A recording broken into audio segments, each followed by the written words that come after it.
situation lyrique du corps naturel. Je survis à force de racines. La chair aurait déjà coulé comme une terre grasse, mais les nerfs la retiennent, les nerfs végétatifs. Les autres sont usés.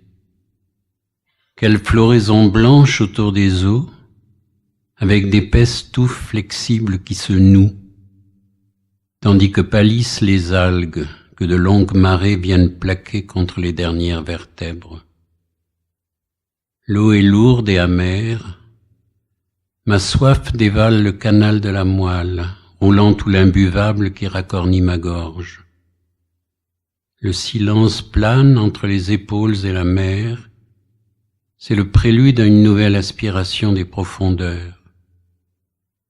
L'œil cherche de nouveaux domaines dans la région du cœur, mais tout végète. Les orbites ont blanchi. Il n'y a plus ni paupières ni larmes. Le sang s'est retiré. Les poumons ne sont que des mottes de bulles. Pourquoi penser? Si le cerveau venait à s'allumer, il y aurait encore de la suffocation puis du vertige, et puis de la succion interne. Tout ce calme est un piège, je le sais. Il ne m'avance à rien de le savoir. Le squelette est lointain derrière ce savoir déformant. L'œil en arrive à tourner sur lui-même. La langue lèche le peu de nuit qui reste entre les dents, et la bouche demeure ouverte, avide. Tous les gestes imaginables sont au loin, dans la buée de la surface. Je tente une autre attente, mais maintenant mourir n'a pas de fin, ni vivre. Tout ce que j'ai connu est en train de faire de la peau. Mon corps va devenir étroit. Je fléchis quelque part. Je deviens bleu sur les membranes des viscères.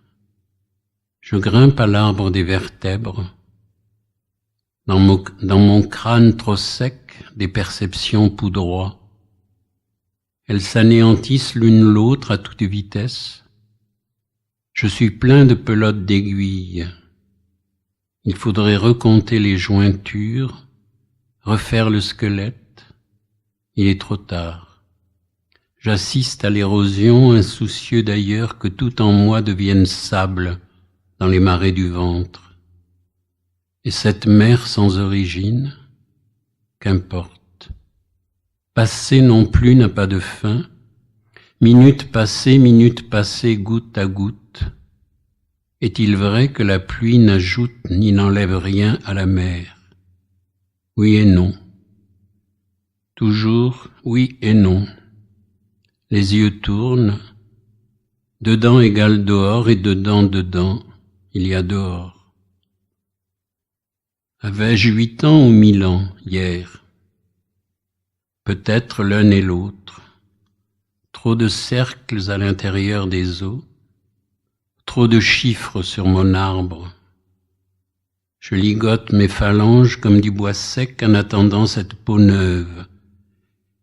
Il me vieillira d'encore 1000 ans, quand j'aurai 8 ans, et puis cette mer pleine de sel, pleine de gestes, pleine d'échos, et puis battante sans cesse au bord du cratère mouvant.